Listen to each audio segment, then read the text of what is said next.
Muy buenas tardes a todos. Gracias por vuestra presencia y, evidentemente, gracias a la Fundación Gregorio Ordóñez que nos ha posibilitado presentar este libro y gracias a Florencio por haberlo escrito, claro. Bien. Me comentó Pedro Altuna que tendría que hacer yo una pequeña presentación de cada uno de aquí de los miembros de la mesa, incluso de mí mismo, y entonces aquí se da la circunstancia que como todos somos amigos, todos nos conocemos, pues es hasta cierto punto ridículo hacer aquí presentaciones exhaustivas, ¿no? Pero bueno, en todo caso, y en lo que respecta a Florencio, autor del libro que presentamos, decir pues que Florencio, natural de Caparroso, navarro él, es doctor por la Universidad de Navarra en Comunicación Pública y colaborador de diversos medios de comunicación y en periódicos como el Diario de Navarra, El Correo, La Vanguardia, etc.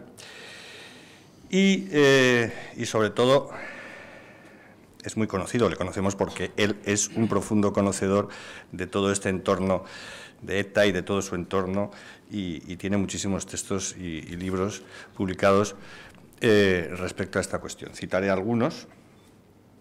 Dentro de ETA, la vida cotidiana de los terroristas, por ejemplo, es uno. Otro, Las raíces del miedo, Euskadi, una sociedad atemorizada. Otro, Josu Ternera, una vida en ETA. Otro, De la negociación a la tregua. Otro, ETA en Cataluña. Y también ha sido colaborador en algunos otros libros, como por ejemplo La historia de ETA de Antonio Elorza. Y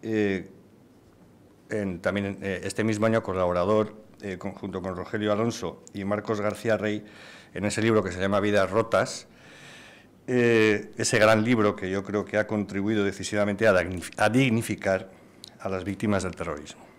Y finalmente, pues este libro que vamos a presentar hoy, o del que voy a hablar yo en primer lugar, y luego hablará Miquel Azurmendi, del que diré que, y sobre todo porque es amigo mío, pues que no voy a hacer una presentación, bueno, todos le conocemos, es profesor, al igual que yo mismo en la Universidad del País Vasco, también autor de numerosas publicaciones y libros de todo este asunto y otras muchas cuestiones, y con esto pues deciros que, como os he comentado, que primero hablaré yo, diré unas cuantas cosas sobre el libro, luego hablará Miquel y finalmente lo hará Florencio. Y finalmente habrá también un turno de preguntas y ya sabéis que también están los libros ahí pues para ser comprados y para ser leídos.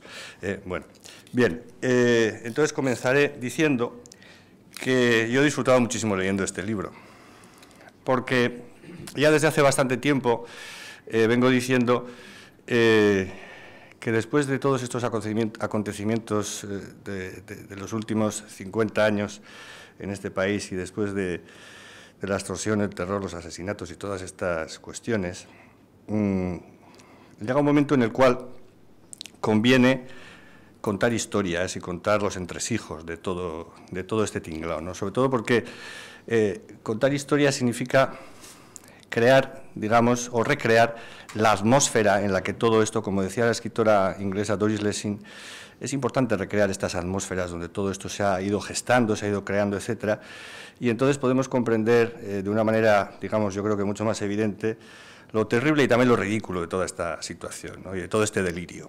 Y yo creo que en ese sentido este libro pues contribuye decisivamente a comprender, no a justificar evidentemente, pero sí a comprender todo este disparate. Bien, tengo que decir también, como ya han dicho algunos, que este libro de Florencio forma parte de un todo, porque claro, hay otros muchos libros, algunos de los cuales ya he señalado, que también hablan de cosas, digamos, del entorno de ETA, etcétera, y al final todos ellos en su conjunto nos permiten vislumbrar de manera más clara y evidente pues lo que supone todo este fenómeno, ¿no? Y por eso hay que darle las gracias a Florencio. Bien,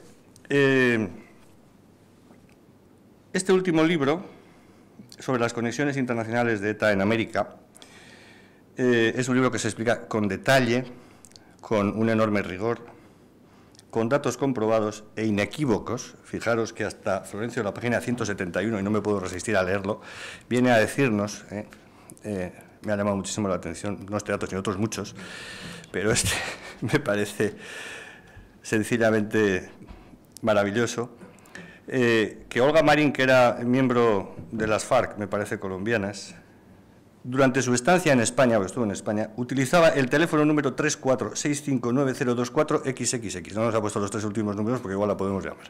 O sea, que hasta este dato nos lo pone Florencio, digamos, en el libro, lo cual, pues evidentemente, muestra el rigor y lo incontestable de muchos de sus argumentos y de sus datos.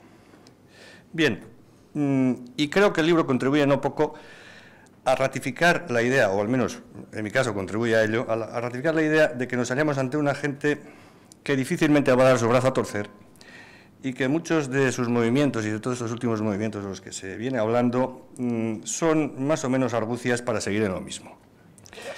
En el libro nos vamos a encontrar con todo tipo de gentes y organizaciones.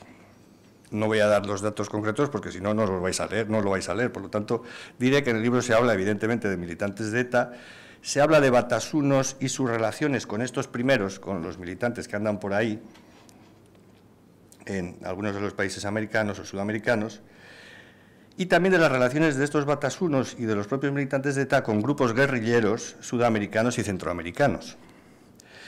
Se habla de militares corruptos, de gobernantes de aquellos lares, no diré nombres, pero Florencio sí los da, servicios de inteligencia con los que colaboran los etarras, servicios de inteligencia de esos países con los que colaboran los etarras. Narcotraficantes, como por ejemplo Pablo Escobar, que recurren en un momento determinado a ETA. Traficantes de armas, misiles que compran y no funcionan, algunos de los cuales eran misiles que pretendían alcanzar un objetivo, que era José María Aznar, porque querían derribar su avión. Y lo intentaron 2 o 3 veces, como dice Florencio, y no lo consiguieron porque, afortunadamente, los misiles no funcionaban. Aparecen también personajes olvidados, como, por ejemplo, quizá recordéis, aquel famoso traidor Quinito, miembro de ETA, que había colaborado con Amedo, quien fue uno de los fundadores del GAL. Bueno, pues este hombre aparece por aquí. Aparece también otro hombre, para algunos olvidado y para otros pues un icono de las letras vascas, que es Joseba Sarrionaindia, quien felizmente reside en Cuba, pero de una manera curiosa, porque en Cuba, como señala muy bien Florencio, hay unos residentes que son oficiales, o sea, conocidos tanto por el gobierno cubano como por el gobierno español, y luego hay otros cuantos, o muchos, que residen de una manera extraoficial, entre ellos el propio Sarrionaindia u otro personaje, en fin, un mito para los etarras, apodado Marisol, pero que en realidad es Apala, el supuesto asesino o colaborador en la desaparición de Pertur y otras muchas más cosas.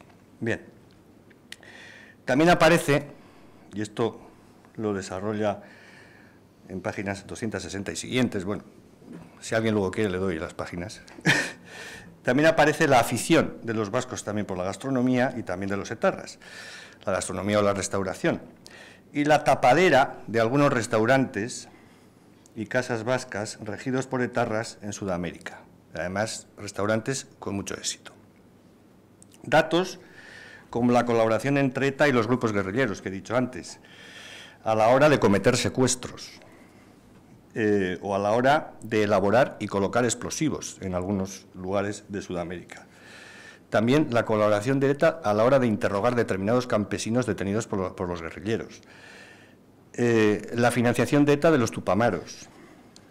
Los cursillos que miembros de ETA han dado a diferentes guerrillas de Sudamérica, etcétera, etcétera, etcétera. Todas estas cosas aparecen aquí. Como veis, muy sugerente. México, Uruguay, Chile, Argentina, Bolivia, Nicaragua, El Salvador, Cuba, etcétera, han contribuido en diferentes épocas a ser refugio y lugar de exilio de muchos etarras. De todo esto se habla en el libro, como también de las buenas o malas relaciones de los etarras con estas organizaciones según la época y la coyuntura. Pero de esto hablaré luego. Para abreviar y resumir en unas ideas guía, podríamos decir, el libro de Florencio, se me ocurre apuntar lo siguiente, pero que son cosas que también apunta Florencio, o sea que no invento nada.